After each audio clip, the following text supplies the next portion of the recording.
Hello and welcome to this tutorial on sustaining motivation.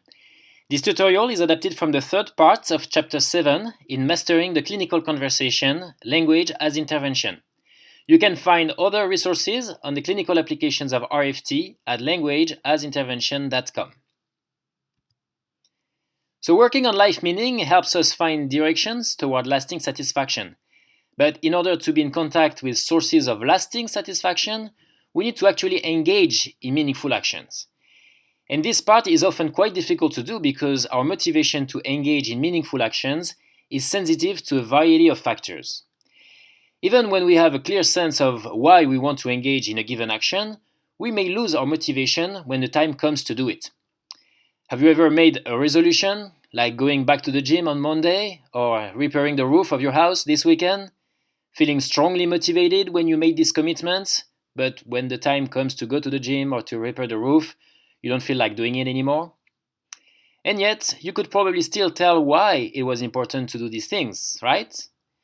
These actions were still meaningful, but the connection with the source of meaningful reinforcement was not strong enough, or there were other variables that got in the way, such as unpleasant experiences like feeling too tired to go to the gym, or competing sources of satisfaction, like spending time watching TV over the weekend, instead of repairing the roof.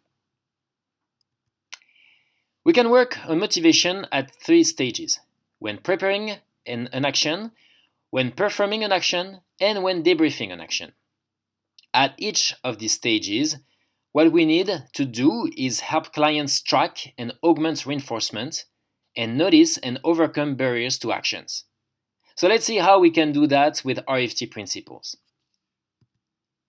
To help clients augment reinforcement, we need to evoke connections between the client's action and an overarching, intrinsic, and positive source of reinforcement. As we saw in the section about building life meaning, overarching, intrinsic, and positive reinforcement can be found in overarching goals like building intimacy in relationships and qualities of actions like compassion or integrity.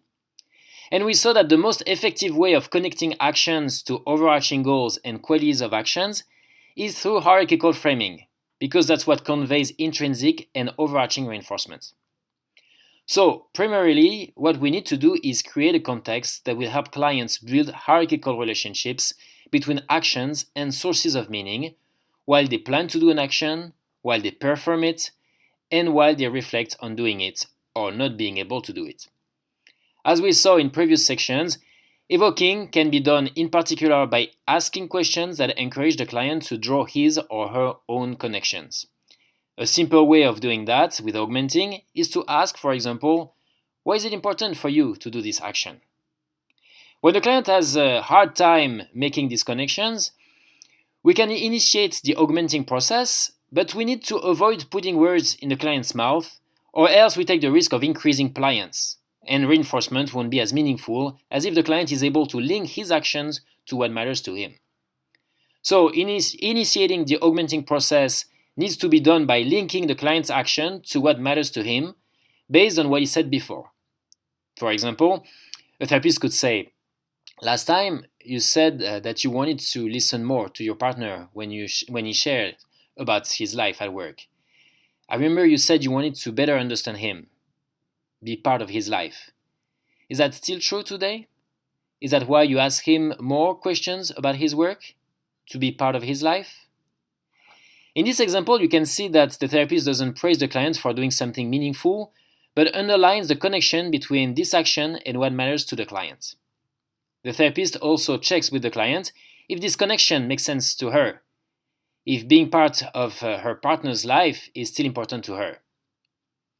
Another aspect of building motivation is to help clients track reinforcement coming from or expected to come from meaningful actions.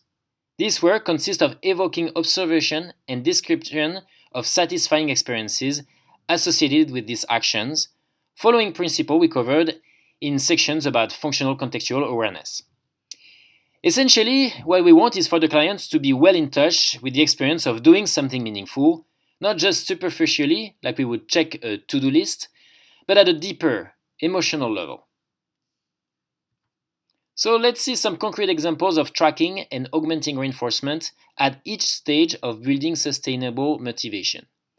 In order to evoke augmenting before doing an action, the therapist could, for example, ask, "Can you tell me again why it's important for you to spend some time with your family this weekend?" And to increase contact with the experience of spending time with family, the therapist could ask, "What are you looking forward to in spending some time with your wife and children this weekend?" Most meaningful actions happen in the client's life outside the therapy room. But there are lots of things the client can do during a session that are connected to his overarching goals and qualities of actions. In fact, just coming to therapy is expected to be a meaningful action, given that the purpose is to improve the client's quality of life. Exercises like exposure are also good, very concrete examples of actions that can be connected to sources of meaningful reinforcement. This way, exposure is made easier and more enjoyable, and the actual purpose of this hard work is made more salient. For example, while a client is practicing social skills or doing some exposure to a challenging social interaction, the therapist could ask, "Is what you are doing right now part of gaining more independence in your life?" And to help the client connect with the satisfying experience associated with doing something meaningful, the therapist could ask, "How are you feeling now as you notice that you are moving toward more independence in your life?" During the debriefing of an action, for example, when a client reports what he did since the last session, the therapist could ask, "Last time you said you wanted to share more about your life with your friends as a way of building connection. Was that discussion with Joanne part of doing that?"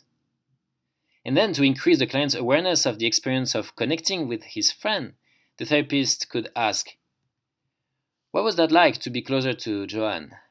How were you feeling as you were having this conversation about you?" So noticing and overcoming barriers to actions mostly consist of applying principles we covered in activating behavior change. That is, increasing functional contextual awareness, making functional sense, and increasing response flexibility. However, here the focus is on noticing what gets in the way of doing meaningful actions and on ways to overcome these barriers. There are lots of things clients are often not well aware of that prevent them from doing what they care about. They can tell it's difficult to do what they want, but they have a hard time identifying precisely what makes it difficult. Helping clients notice what is going on in terms of internal experiences is particularly important because sensations, thoughts, or emotions are powerful sources of influence that are often missed. Noticing them will thus often resolve a big part of the problem. So we can help clients make functional sense by normalizing the difficult experiences associated with doing something that requires courage and persistence, and by orienting clients to the effectiveness of their actions in terms of what they care about. For example, a therapist could say, "I can understand your reticence to talk more about your feelings. It's a scary thing to do. At the same time, how do you think your wife will react if you tell her how you are feeling instead of withdrawing? Do you think it would help you more get closer to what you want in your relationship with her or farther away?" Finally, increasing response flexibility can be done by transforming the function of barriers so that instead of experiences that get in the way of meaningful actions, they become signs that the client is getting closer to something important, that he has an opportunity to do something meaningful, or that he is making progress. For example, if a client says, "I told my wife how I was feeling, but I was very scared," the therapist could say, "Wow, you were very scared when you told her how you were feeling? That's really cool. You were still able to do something so meaningful to you. In the past, you were not able to do things like that when you were scared. Do you remember that?" Or if a client says, "I would like to be less reactive, but I'm going to have some real difficult conversation with a colleague at work this week, so I'm not sure I will be able to slow down." The therapist could ask then, "Could this be an opportunity to practice slowing down at a higher level? Like you were a brown belt at slowing down until now, and you can perhaps get your black belt?" So let's see some examples of at each stage of building motivation. So while preparing an action, the therapist could increase the client's awareness of barriers by asking, for example, what do you think might get in the way of you going back to work next Monday?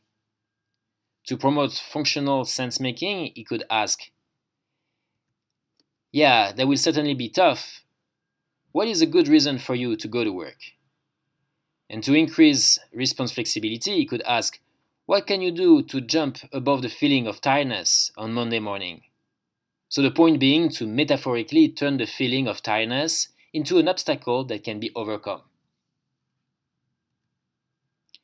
While a client is performing an action and something is getting in the way, the therapist could ask, what's happening just now? Is there something that is making it hard for you to do what you want? And to both normalize and help the client assess the effectiveness of his response, the therapist could then add, that must be hard. What would be a good reason for you to do this? Why would this matter? And to increase response flexibility, he could add an invitation to try something different by saying, for example, would you like to try something different than backing up this time? Finally, while reflecting on an action that the client was not able to do, or that he did with some difficulties that were experienced as failure, the therapist could ask, I remember you really wanted to do this last week. Did something get in your way? To increase awareness of barriers. Then, to help the client normalize difficult experiences and assess the effectiveness of responses, he could ask, I would probably have found this hard too. Can you tell me again why it was important to do this? And finally, he could ask, what if next time you looked at this feeling as the sign you are doing something really important to you, in order to transform the function of feelings currently seen as barriers to action?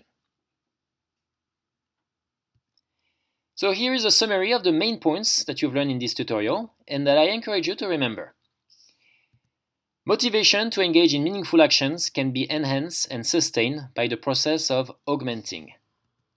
While preparing, performing, and debriefing an action, clients can be encouraged to augment and track reinforcement and notice and overcome barriers to action. Helping clients augment reinforcement consists of evoking connections between actions and overarching, intrinsic, and positive sources of reinforcement. Helping clients track reinforcement consists of evoking observation and description of satisfying experiences linked to meaningful actions. Helping clients notice and overcome barriers to actions consists of improving awareness, sense-making, and response flexibility in the context of meaningful actions. So this is the end of this tutorial on sustaining motivation. This tutorial was adapted from the third part of Chapter 7 in Mastering the Clinical Conversation, Language as Intervention. If you want to watch the next tutorial on using experiential metaphors, you can go to languageasintervention.com. You will also find other resources on the applications of RFT for clinical practice.